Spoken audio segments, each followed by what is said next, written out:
Loud and Quiet presents Midnight Chats.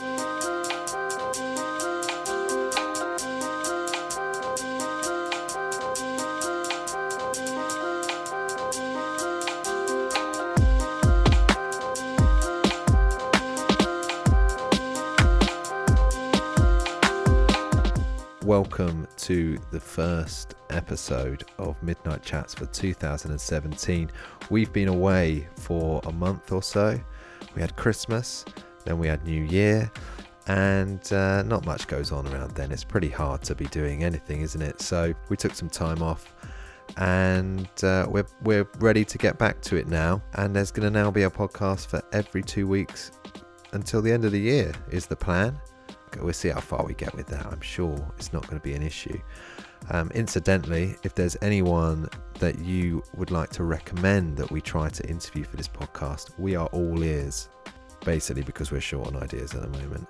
Please do get in touch with anyone that you think would be good for a late night rambling conversations with either myself, Stuart, or Greg, who he'll be back soon. Don't worry, he's not gone anywhere. We take these interviews one at a time.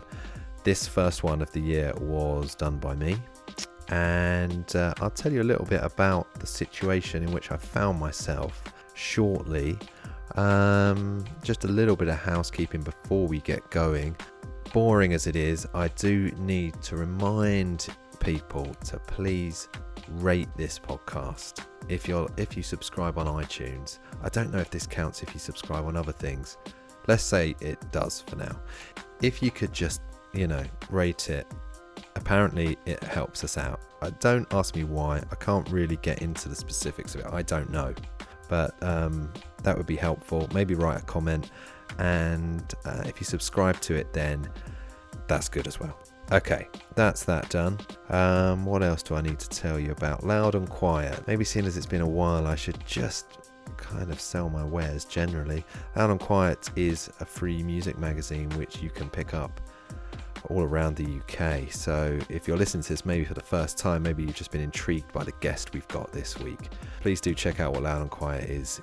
Google will take care of that. loudandquiet.com is our website, and we do a few different things. This podcast is merely one tentacle of our media brand, as you people say. So yeah, that's as you can probably tell by the way I rushed through that announcement. It's embarrassing to do, isn't it? But it's important. So we've done it now. So yeah, we're getting Midnight Chats back up and running again. We launched it last year, and we did a bunch of interviews with musical guests that we love, and we're going to just carry on with it and see how it goes. We've got a really good guest this week to start off the year. Orion Adams is a man who has had a very prolific output in terms of records. He's about to release his 16th record in as many years, pretty much. His new record's called Prisoner, and he was in London last week doing a bunch of promo.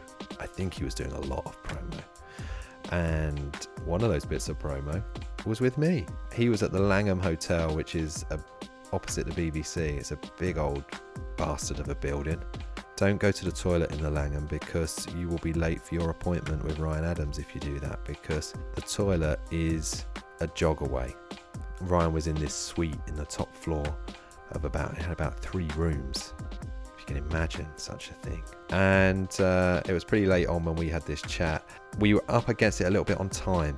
I mean, we spoke for a good 35 minutes, and of which I've just left it all in. We're just going to give you the whole conversation as it was. And I thought I should just give you a few Ryan Adams facts to fill in some of the blanks. Orion Adams is currently a 42-year-old male. He is from Jacksonville. He grew up listening to hardcore punk music. His favourite bands are The Smiths and Black Sabbath. He wrote a record called Orion, which we speak about briefly, and it doesn't sound like any other Orion Adams record, which is, as you probably know, essentially quite a alt country vibe. But Orion is a vinyl only release that he did, which is like a punk record. It's great, it's very good. We talk a little bit about that. We also talk a little bit about the fact that he covered in full Taylor Swift's 1989 album last year. A couple of times during the interview, Ryan talks about the dark period in which he was making the current record, and although I don't push him on it during our conversation, just to fill in the gaps for you on that, he was going through a divorce with his then wife Mandy Moore, the actress Mandy Moore.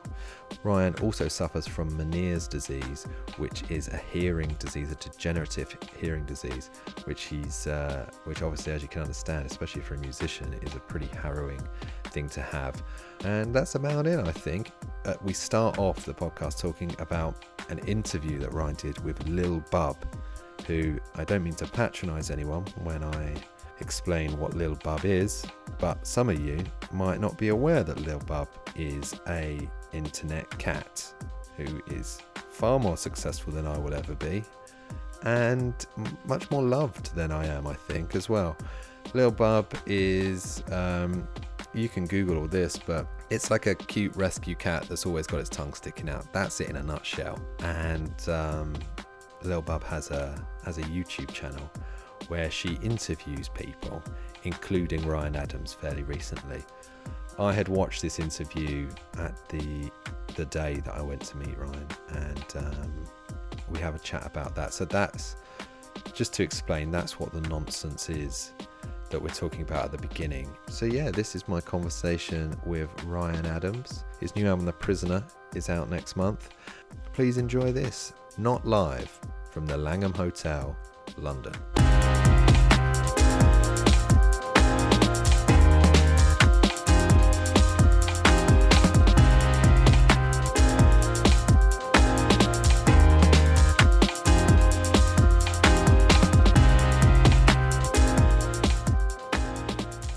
That's right, everybody. It's close to 1 a.m.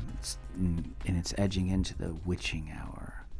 So buckle down, you midnight campers, and open the windows and get ready. Get ready for midnight to bring you a psychic gift. Well, Ryan Adams, welcome to the Loud and Quiet podcast. My opening question to you is my most serious one. Okay. What's Little Bub like? Little Bub is awesome. Yeah. Yeah. I watched your chat with Little Bub today. I feel the pressure now as someone who's come to kind of following that. It's tough to follow Little Bub. I mean, it's like such a beautiful show. It's like such a beautiful thing, to do, and Little Bub has helped a lot of animals, which is great. And also Little Bub is also a rescued cat. So I like the way Little Bub's kind of paws are together. Like, and as she's leaning on the desk, like a little kind of person. When I have 3 cats, and it's interesting. The one cat of mine that does that, Theo, is also the biggest of my 3 cats. I have 2 Norwegian forest cats that are 6, almost 7 years old, and a 7-month-old, Agnes, who's a black cat who's really funny and talks and is like up to no good and always wants to be in the room with you. She's extremely social, whereas Vincent and Theo, they love their dad. They've always loved their dad, but they could also be very like, we are the same. Theo and I are kind of, sometimes he's brooding, he's alone. He's aloof. He's an aloof. Well, I wouldn't say that. I think he's just kind of thinking about things or napping, but then when he wants to be with you, it's very, he looks you right in the eyes. He's very with you. He's just expressive. His brother Vincent is kind of a space cadet, and I can only explain Vincent is, they're both not like cats. They're like ancient souls. But Vincent is definitely like, he is on his own trip. I've turned on the living room light looking for him before, and I've looked, and he's laying on his back in the living room.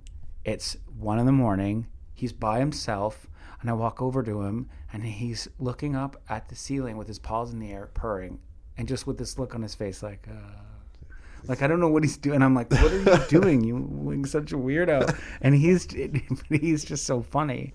But of all my cats, the cat that crosses his paws in that poised way is Theo, which is very funny because he really is like a beast. Okay. And on the Little Bub show, you wrote a song for Little Bub, kind of on the fly. Yes. Was it completely on the fly? It was about space and crystals. To anyone listening who hasn't seen the clip yet, Little Bub gave you some things that she wanted the song to be about that she requested you make, and then you played a little song. Yeah, I didn't know that was part of it. That wasn't pre-prepared at all. No, I don't ask what we're doing usually. Okay. I just get there and do it, and because that song was actually really good. Thank you. That song was like, I didn't really believe that you hadn't been prepped, maybe a little bit. Well, maybe just given the words. I mean, that's the magic of music. Or of anything, of a craft, right? It's like, I'm not good, music is good. It's not me. It's just I practice this thing. It's like a belief, I know the guitar will do certain things. I can trust myself to follow my imagination, to connect dots, to find my pattern through something, and I do it often. I'm sometimes almost every show will make up a song if a heckler says something and I want to amuse myself. I just make up a song about what I think they said, because it's so funny. It's like I'm like a pretty hearing challenged person from years of Meniere's, and I still hear fine to play and to live my life, but from far away, you can't really tell what someone says. So it's always going to be, I'm never going to know what they're saying. It's usually just like, what? Bread and butter? What did you say? And so I'll make up a song called Bread and Butter. It's just a funny thing to do. Is it something that you've always been songwriting in that way? Has it always kind of come naturally to you? Do you feel like it's in you to be able to do that? And not at first. I mean, in the very beginning, the very first thing I did with the guitar is write a song. I didn't learn someone else's song. I found out later that was the first thing. You didn't think, I'm going to now learn a Beatles track. First day. No, I didn't have any Beatles records. No, okay. Smith's track. I had a Smith's record. That's the record that made me, that and Sonic Youth's Sister were the records that made me want to go get a guitar. Sure. But when you got the guitar, the first thing you did was you thought, I'm just going to write my own tune. I couldn't play in a standard tuning. No one was there to tell me what chords were. So I knew from melodically listening to records that the tuning open didn't seem to make a note. So I ended up tuning down the first string till the couple sounded right, and then I had to tune down the B and the E string, just one note, or maybe it was the D string, just to make it feel like it made sense. And then the first thing I did was I realized, well, if that works open, then probably it means if I go up the frets and just use my finger, then the open strings will play. And then I didn't know that the higher strings would ring. That's when I was like, wow, a chiming. I was like, this is like Johnny Marr, but if he is really wasted and he could barely play, but still, it feels like what I know.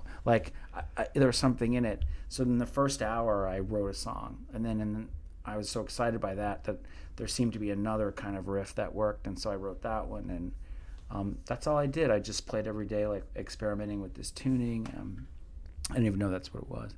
Can you remember what that first song was? What it was called? I have it on tape. You do? Yeah, because then a couple weeks later, I was always going to the mall that was a couple of miles from my house.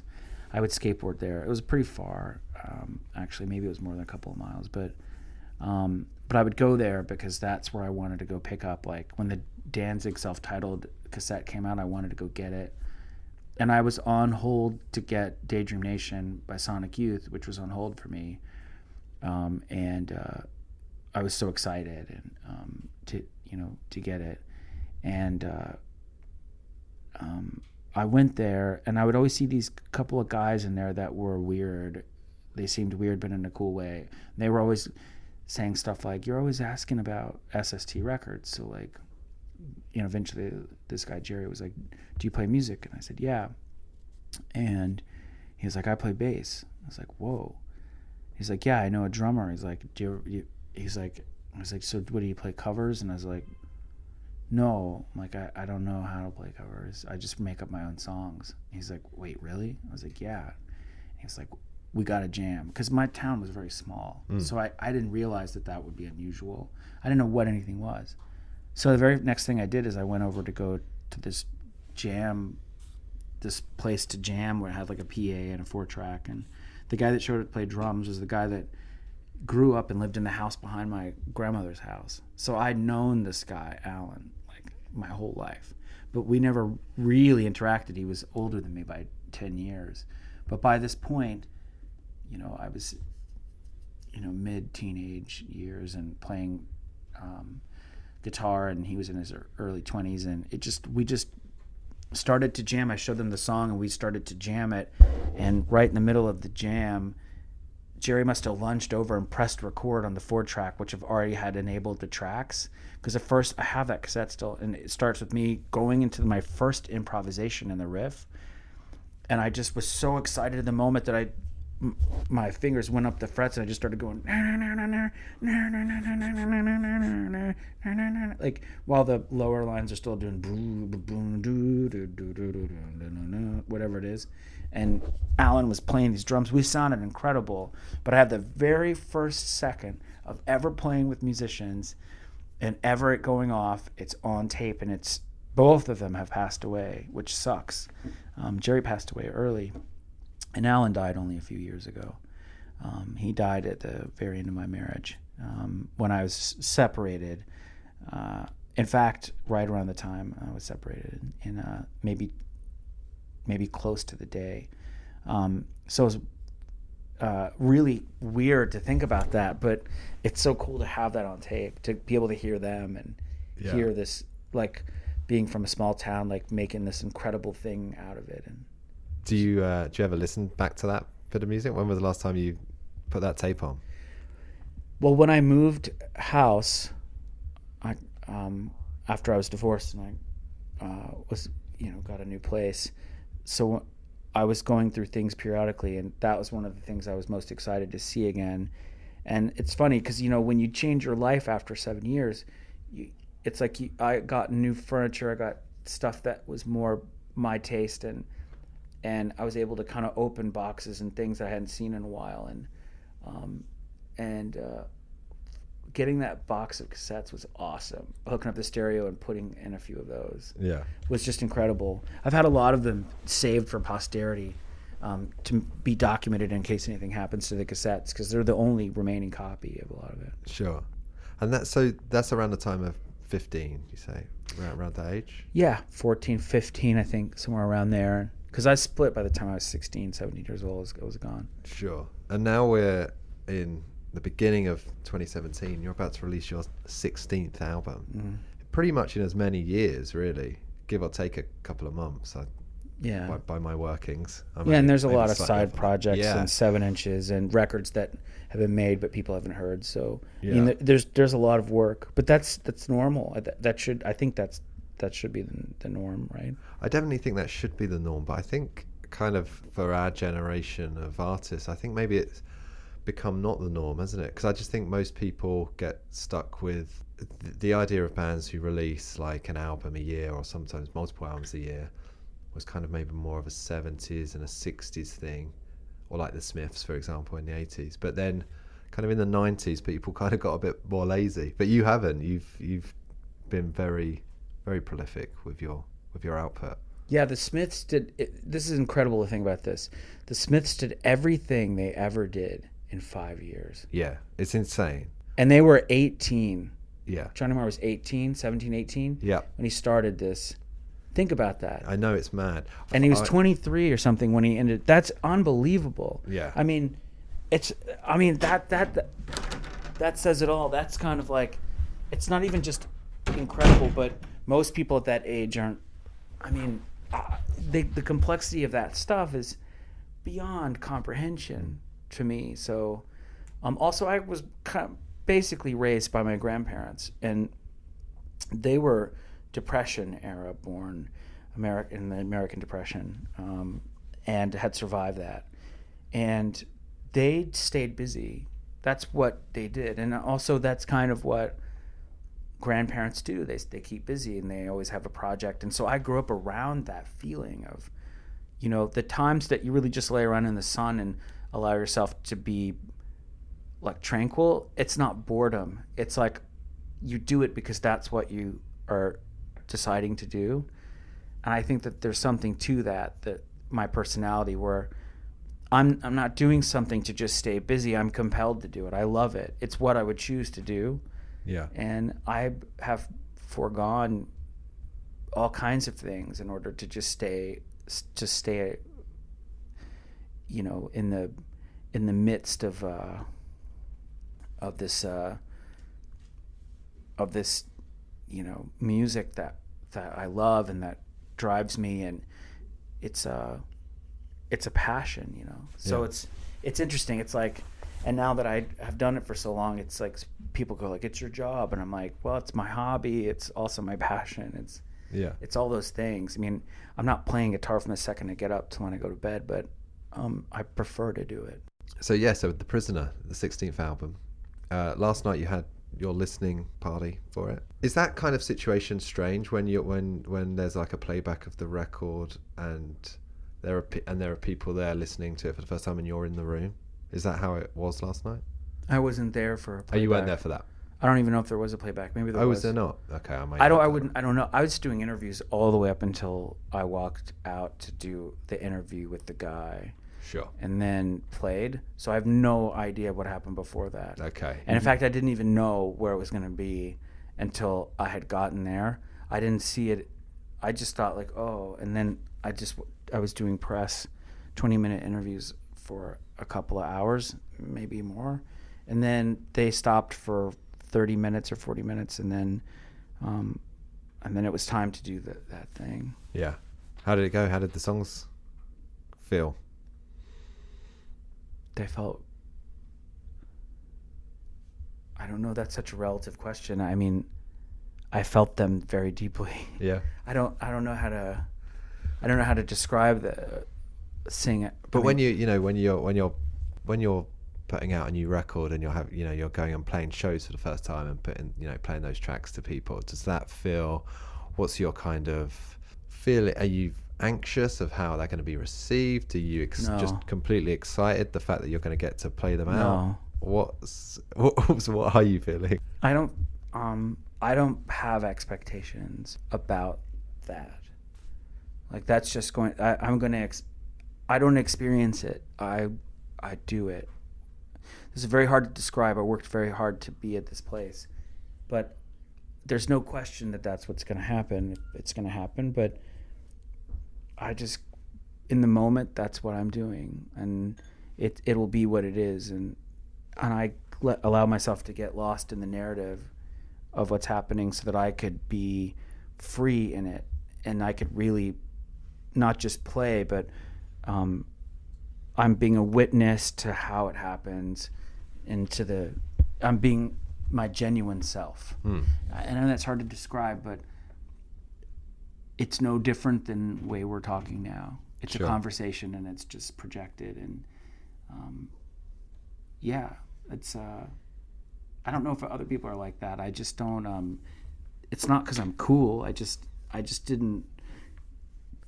Like the point of anything for me is to minimize expectation, and to recognize that in introducing those elements of dangerous expectation or nervousness or apprehension for something artistic or giving to me that's a hazard. It's an emotional hazard for the people there, for people around you, and for yourself. It's better to just stay here right now where we are, and that's where I was yesterday, but I don't really dissect it. And has that always been the case for you? No, I didn't have that wisdom until I was ready to receive that wisdom.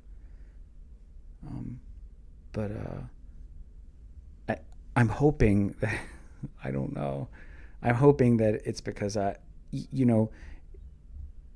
the structure of humility and empathy means that actually has to start like with yourself.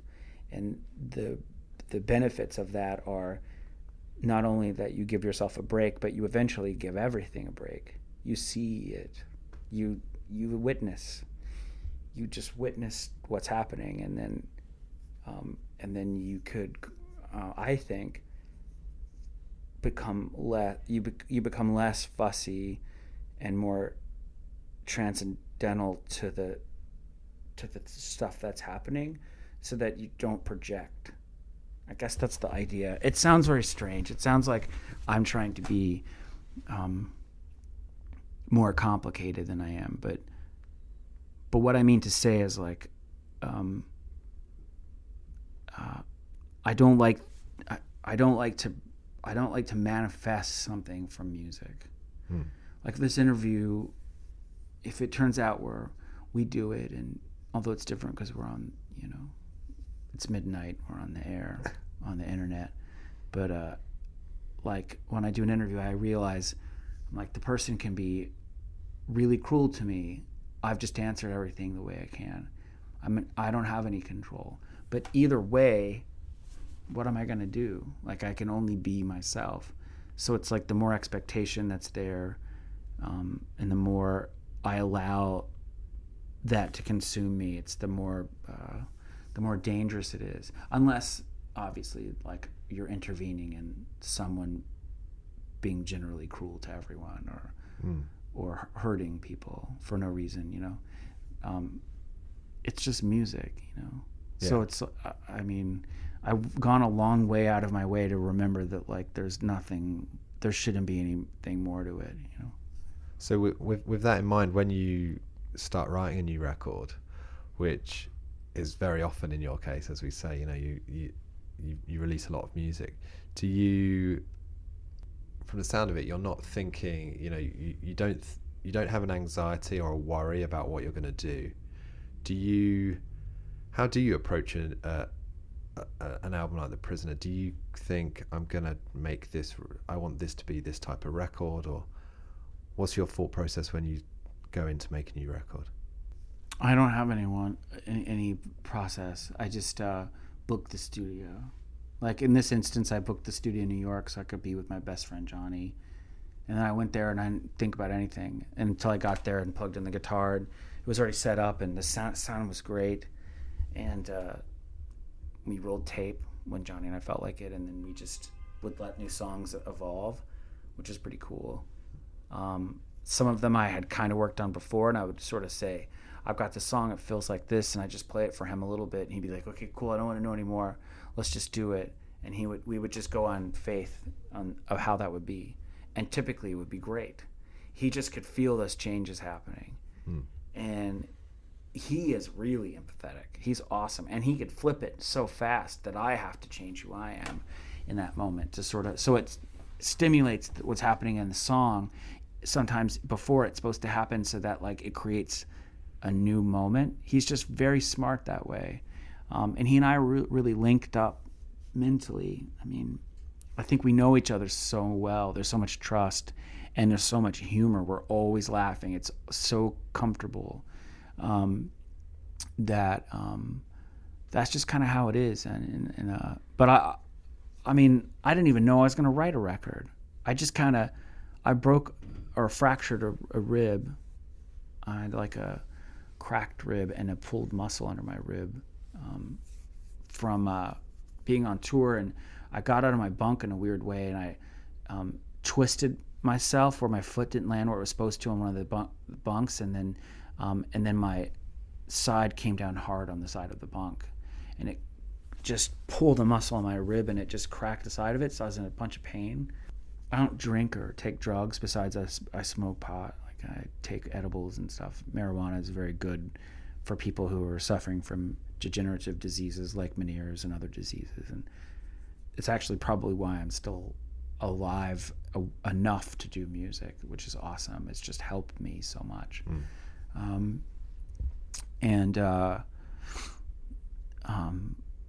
So I was in a good amount of pain, too much pain to play. Like, really, it was just every time I would move my right arm, it would just feel like, imagine your rib just going every time. So the doctor came and they gave me a painkiller for it for just a short amount of time, just for enough time so that I would be able to get through the shows I did, because you couldn't really wrap it. And they said, like, well, the there's no way to fix a rib. You just have to get through it. It takes about a month longer. But the pain I had been in was for several days. And so the first night that I was able to sleep again was from taking this medication, and I got really relaxed, and because I wasn't heaving in pain. And for some reason, the pain must have it woke up something in me. And then I wrote Tightrope in the back of the bus. Then I wrote Outbound Train. Then I wrote Prisoner. And then I wrote maybe We Disappear or something. I don't remember the fourth one. I wrote 4 or 5 of them, and I recorded them really crudely on our mobile back of the bus touring machine.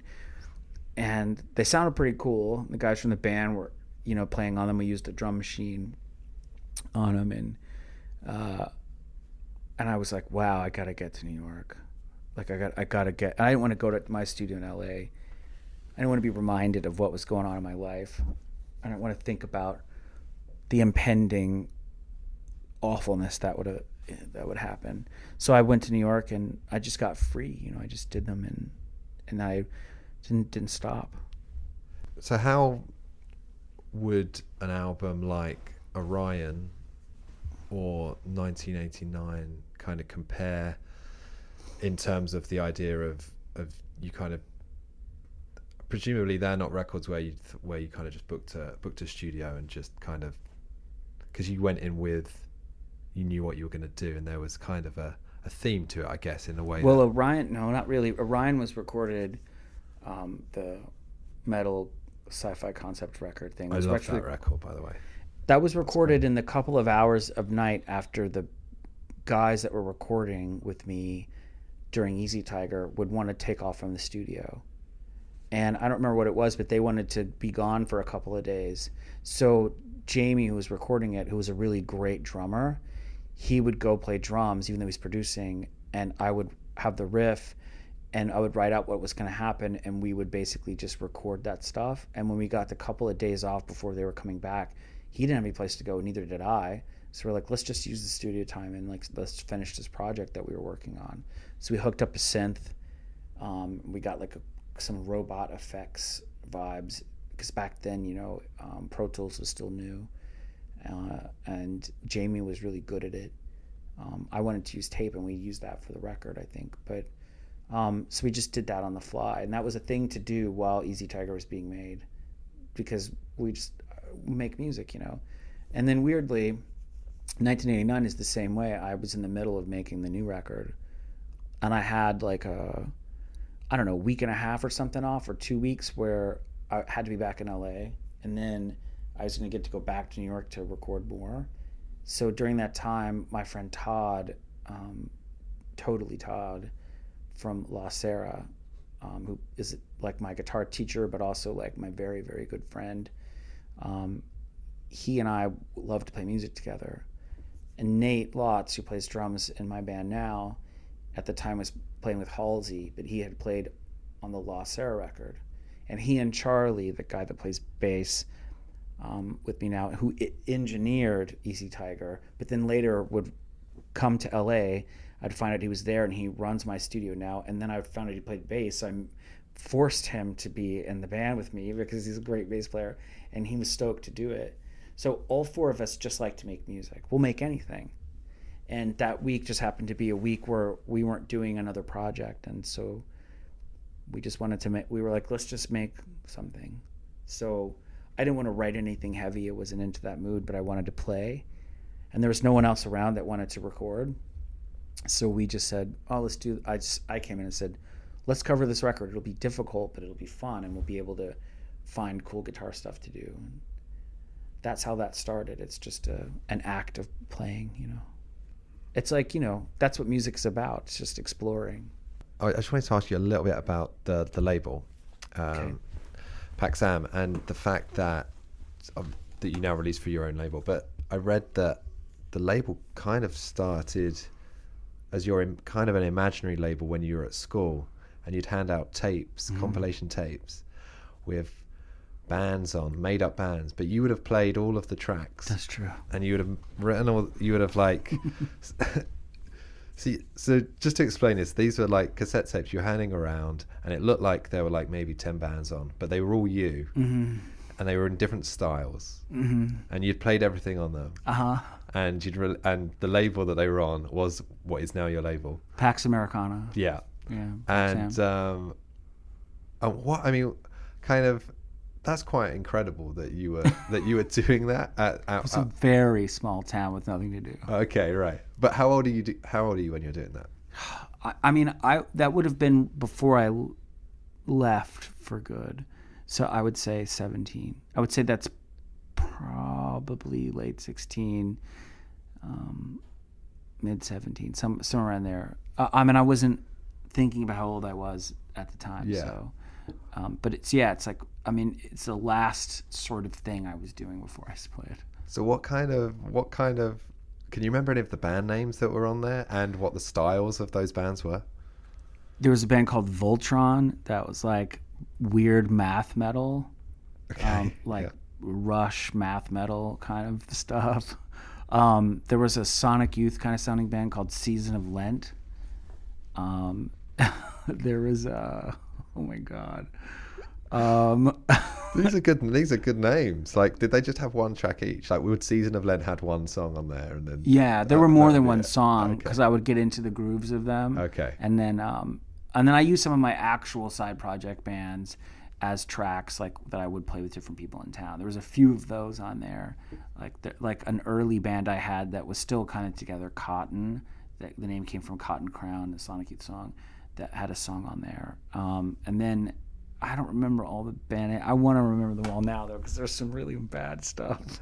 I mean, it's bad to me, but it was probably good. Were they well, like, did your friends listen to it? Were they well received? Did you trick people did people think they were different bands? I don't really know. I didn't ask. I mean, I never asked. Okay, them. cool. It was the kind of thing where, like, the couple people I gave them to, I mean, a couple of my friends from that time and from before then, like since I was 7, I've been friends with my friend Elise, and she's still like one of my best friends in the world. Like, we just talk all the time. She's still in North Carolina. She's a big lawyer, big attorney, and has a couple of kids and married, just awesome. She's just awesome. And and then my friend Kevin, who was in my second band. My first band was Patty Duke Syndrome, the band we were talking about, the 3-piece. Yeah. Later on, Kevin joined, and that's when we became a different band, Cotton. So I still talk to them all the time, and I think it was Elise was one of the people, and then there were some people who were like class president and like a guy that was in the football or team or whatever, and like they later joined a band. They made a band after, which I thought was super cool. Like, so it kind of sort of seemed to stir up something with people. Yeah, it worked. It's quite a kind of bold thing to do, and it kind of gives off this impression that you were quite a confident like kid, because that's quite a confident thing to do, to put your music to tape and to show it to anyone. I went to the copy store, to Kinko's, and like made the cassette covers, and then I cut them out. Then I made the labels. I mean, I guess it's confident. It really was more, I think, an act of optimism. There wasn't anybody to tell me that was not the thing to do, and I could tell from the 7 inches that I had that they seemed to be kind of handmade. Some of them were not printed by they weren't printed in the way that you'd see like the glossy singles from like major record labels. I could tell the difference in like a Discord 7-inch, so it was like following suit in something that I thought that just mattered, that just was the same thing. Yeah. And now that it's kind of blossomed into the label that you release everything through, how is that? How is it? What does it involve putting out a proper record now? And what's your involvement in it? Well, I produce my own records. I usually make them at my own studio. I'll pick the engineer who I want to work with, which is typically just Charlie. Although this last record, I work with Phil Joy and Beatrice. And I make the covers, I make the art, I make merch. I do almost everything. I mean, it's still the same thing. Yeah. I mean, I don't distribute the record and I don't do the marketing of it, but in some respects I kind of do. I come up with a lot of those ideas. It's like a hands-on thing for me, but the actual work of getting it to the public, manufacturing it, having connections to people like yourself or whoever that I don't know, I don't know that, There are people I like to talk to that I've met that I just know, but that's where a whole element that I'm not familiar with. It's like I used to just give them out at my high school, and now it's like the high school is much bigger. Yeah. It's kind of the world. And so you need somebody that can navigate the high school to know who to give the tape to, Yeah. I guess is the way to do it. Ryan, thanks very much. Thank you.